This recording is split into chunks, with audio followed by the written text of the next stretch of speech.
আসসালামু আলাইকুম, সবাই কেমন আছেন? আশা করছি ভালো আছেন। আমি রেডি হয়ে বসে আছি, ক্লাসে যাব। তো ক্লাসে কিন্তু চলে আসছে আর একদম সামনের বেঞ্চে বসছি। তো পিছনে ফারজানা ছিল, ওর সাথে আমি গল্প করতেছি আর ওকেও নিচ্ছি ভিডিওতে। একটু পরে কুইজ হবে আর সবাই দেখেন কি পড়াশোনাটাই না করতেছে, কি যেন এরা করতেছে আর আমি ভিডিও করে নিচ্ছি। আমার আপুরা কিন্তু অনেক পড়াশোনা করে, মানে সারা দিন রাত পড়ে। আর দেখেন সবাই অনেক টেনশনে আছে, একটু পরেই আমাদের পরীক্ষা শুরু হবে।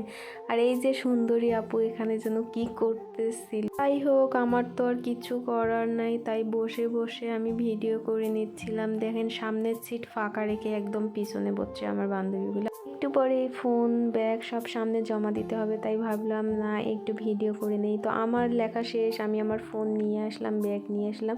তো এখানে সবাই লিখতেছিল, আমি শুধু ভাবি যে এরা এত কী লেখে। আর স্যার দেখেন বসে আছে, বসে বসে দেখতেছিল, কেউ কথা বলে না এই পরীক্ষার রুমে, মানে একদম শান্তশিষ্ট ছিল সবাই। সবাই সবার মতো করে লিখছে। পরীক্ষা শেষ, এখন আমরা বাসা চলে আসব, তাই ভাবলাম যে একটু সাইকেল চালাই। অনেক দিন থেকে আমরা সাইকেল চালাই না, তো আমি একটু সাইকেল চালালাম। এরপর রিফা সাইকেল চালাচ্ছিল, ওর ব্যাগটা আমাকে দিয়ে গেছে।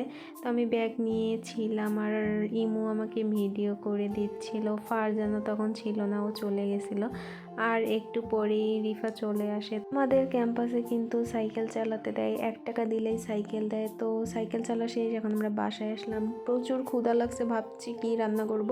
তারপর রুই মাছ ছিল ফ্রিজে, রুই মাছ রান্না করলাম। আর দেখেন দেখতে এত লোভনীয় হয়েছে কি আর বলবো, আর খেতেও কিন্তু অনেক মজা হয়েছিল।